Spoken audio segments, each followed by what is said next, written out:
Hello, hello, high level listeners, and welcome back to a brand new vocabulary video. Today, we're going to help you talk about the things that you like to do in English, like hobbies, an interest, or other things that you like to do in your free time, especially when you're starting something new, trying something different, or getting out of your comfort zone. Yes, that's right. Hobbies are such a common topic in real conversations. And in English, people like to ask, what do you do in your free time?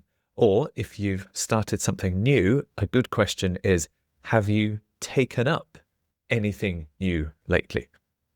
And we want to help you say more than just, I like music or I like sports. So today you'll hear two short stories, one in American English with me, Kat, and one in British English with Mark.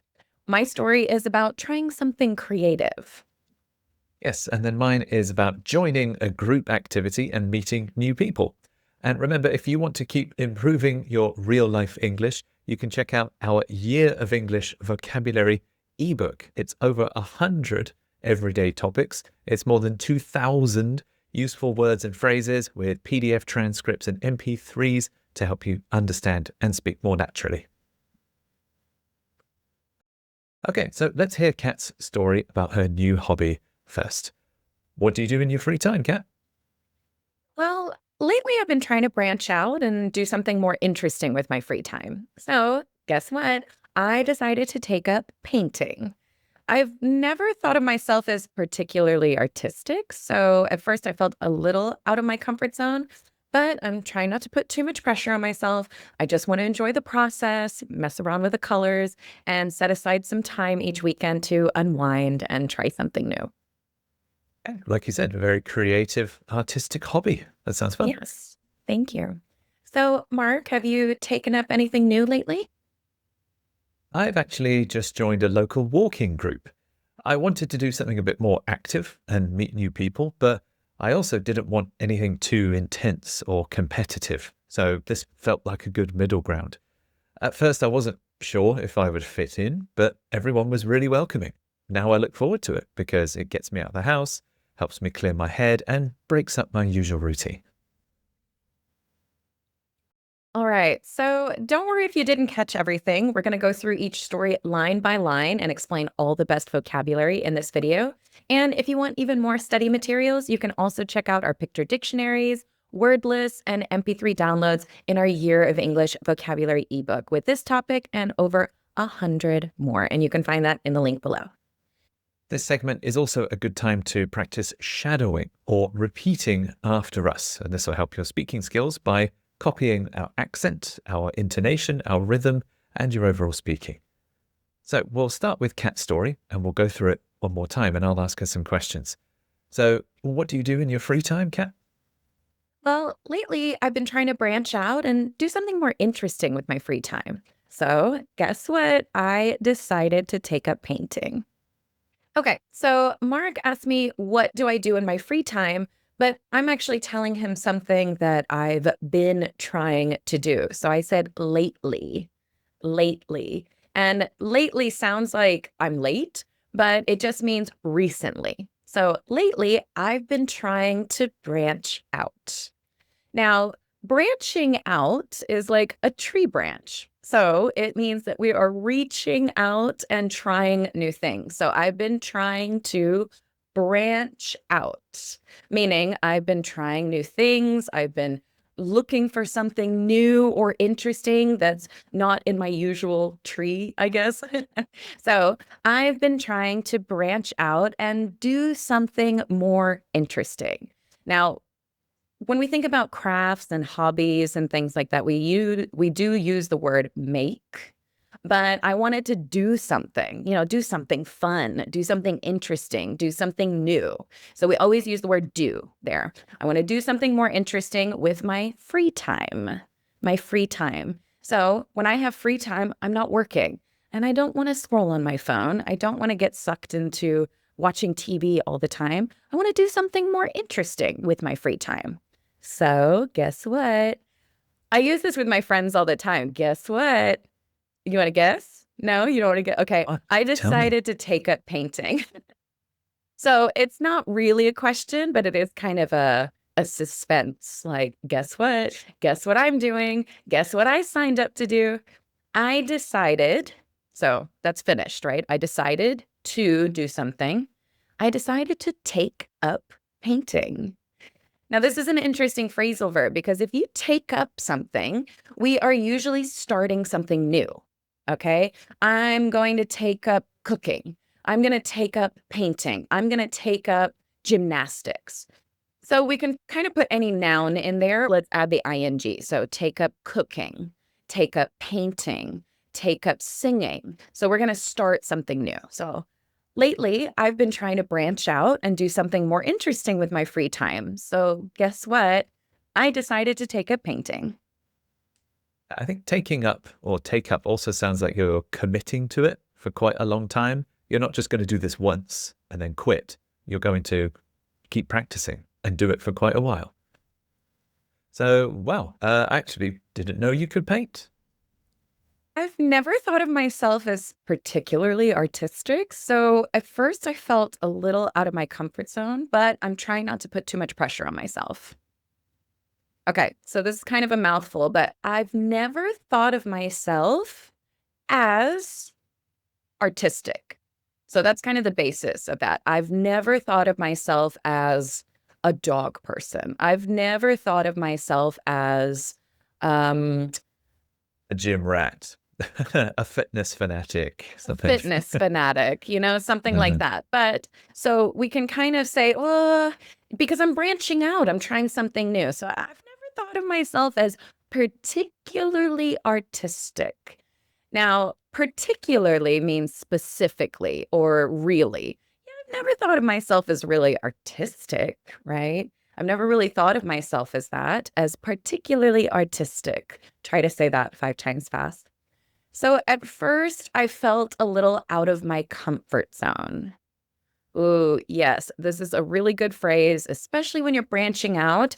Not everything is easy. Not everything is something you've tried before. So I felt a little out of my comfort zone.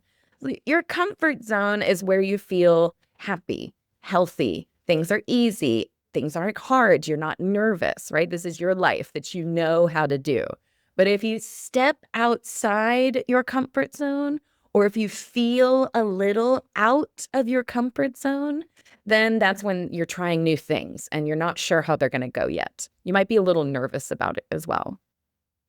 Okay, I was nervous. I was a little outside of my comfort zone, but I'm trying not to put too much pressure on myself. When you put pressure on yourself, you stress yourself out. My boss puts pressure on me. My family puts pressure on me.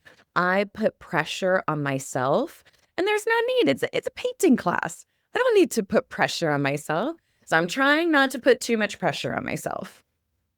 So altogether, I've never thought of myself as particularly artistic. So at first I felt a little out of my comfort zone, but I'm trying not to put too much pressure on myself. Right. Yeah, I agree. Hobbies are meant to be fun and somewhat relaxing too, right? Yeah, I just want to enjoy the process, mess around with the colors, and set aside some time each weekend to unwind and try something new. So I just want to enjoy the process. Kind of part of branching out and trying new things is it's kind of exciting to be a little nervous. It's kind of exciting to go to the class for the first time. It's fun to sign up for something new, meet new people. So I want to enjoy the process. Starting something new, trying it for the first time. This is all part of the process. So from start to finish, not just painting, but everything that comes with it. So I just want to enjoy the process step by step, day by day, mess around with the colors. This phrase kind of mess around as you're not too serious, right? Maybe this. Oh, I don't know. Maybe this. Kind of like a child, right? A Yeah, little bit. childlike, So I was thinking. exactly. So mess around with the colors and set aside some time each weekend. So I have my free time, right? But sometimes I'm going to the gym and sometimes maybe I have an art class or sometimes, I buy something like a hobby. But when I set aside some time, I make sure that every week I have this time dedicated to my hobby, right? So, okay, 1 hour every Saturday morning, that's for painting. So set aside some time each weekend to unwind. Unwind is, when you're wound up really tight and then you can Ah, unwind, de-stress, and try something new.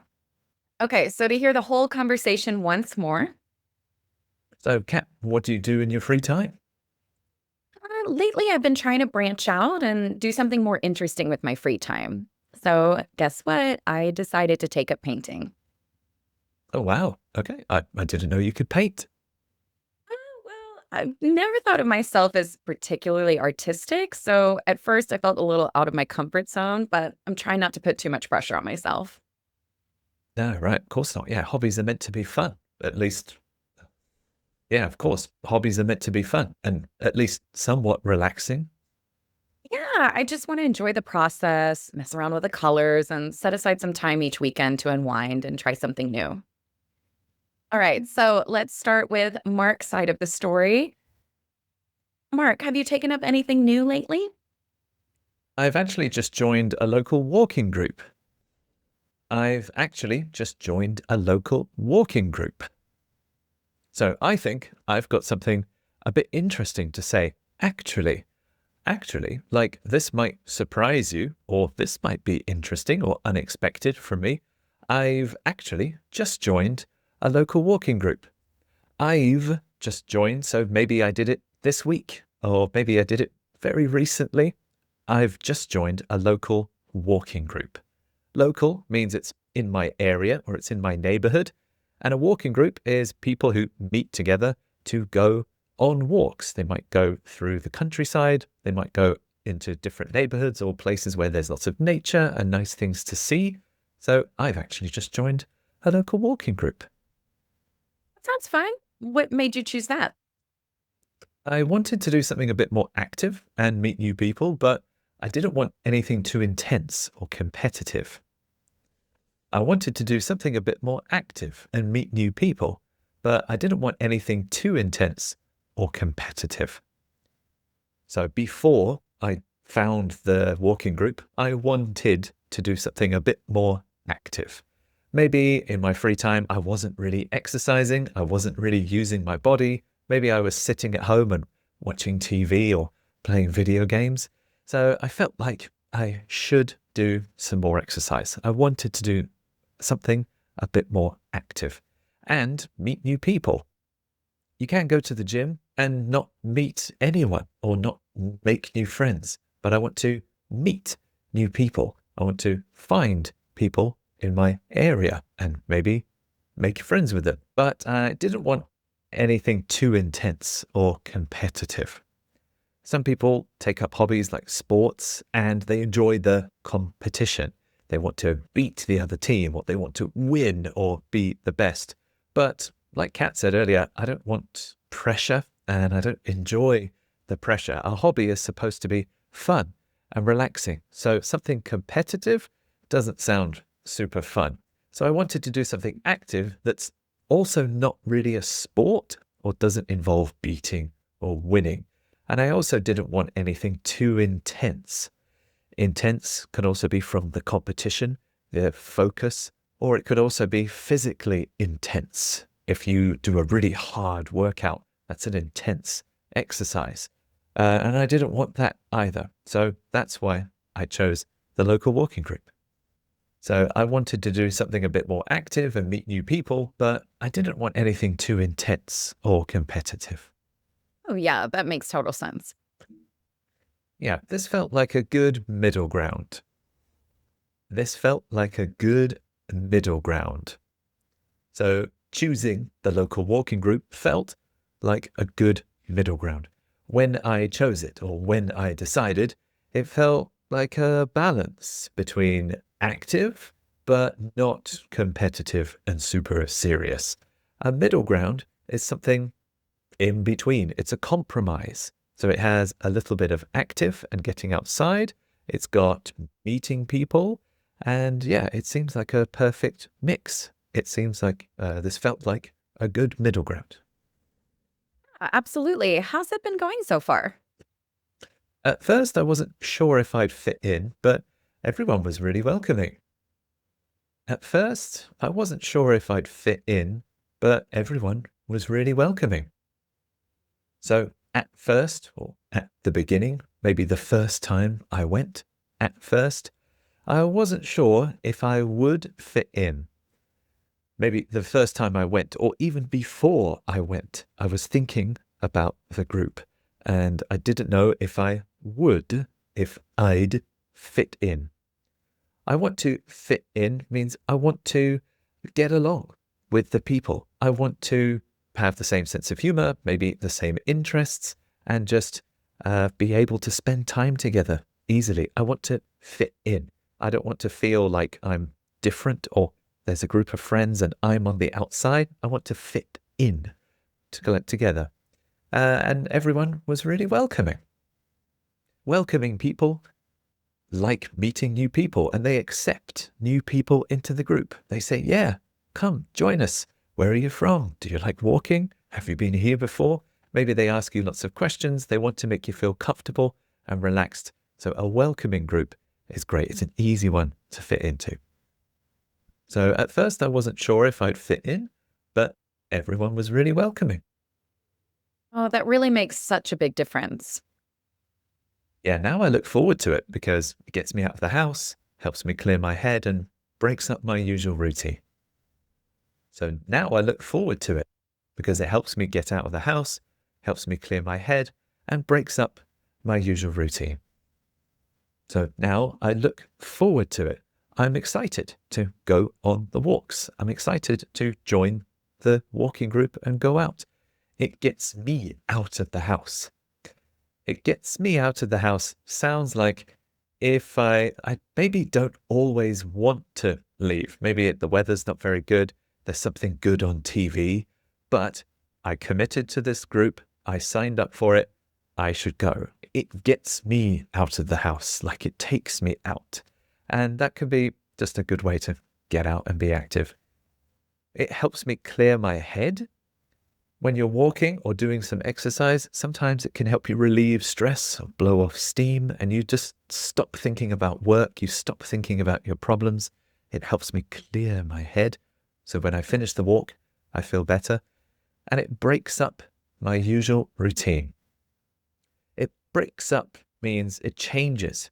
Maybe usually I go home from work, make dinner, and watch TV. And then the next day, I do the same thing. But maybe Wednesdays, it's the local walking group. So I don't go home. I go to the meetup point and we start walking from there. So it's something different. And again, that's something to look forward to during the week where it stops life getting boring. So now I look forward to it because it helps me get out of the house, helps me clear my head, and breaks up my usual routine. Right. So let's go through that one more time. So, Mark, have you taken up anything new lately? I've actually just joined a local walking group. Oh, that sounds fun. What made you choose that? I wanted to do something a bit more active and meet new people, but I didn't want anything too intense or competitive. Oh, yeah, that makes total sense. Yeah, this felt like a good middle ground. How's it been going so far? At first, I wasn't sure if I'd fit in, but everyone was really welcoming. Oh, that really makes such a big difference. Yeah, now I look forward to it because it gets me out of the house, helps me clear my head, and breaks up my usual routine. All right. So we are finished for today. Thanks so much for listening and practicing with us today. Hopefully, you picked up some useful phrases to help you talk about the things that you like to do with your hobbies in English in a much more natural way. And if you want more real-world English like this, check out our Year of English Vocabulary ebook with over 100 everyday topics just like this one. It's more than 2,400 useful words and phrases that you can use for your own self-study for an entire year. And you'll find the link for that in the description below, along with full transcripts and extra practice materials. Yes, and we'd love to hear from you as well. Have you taken up any new hobbies lately? Or is there a hobby you would like to try? Get in touch. Leave us a comment. We read and reply to every single one. And don't forget to like and subscribe if you enjoyed learning American and British English together here at High Level Listening. All right, thank you very much for listening. We'll see you next time. Bye bye.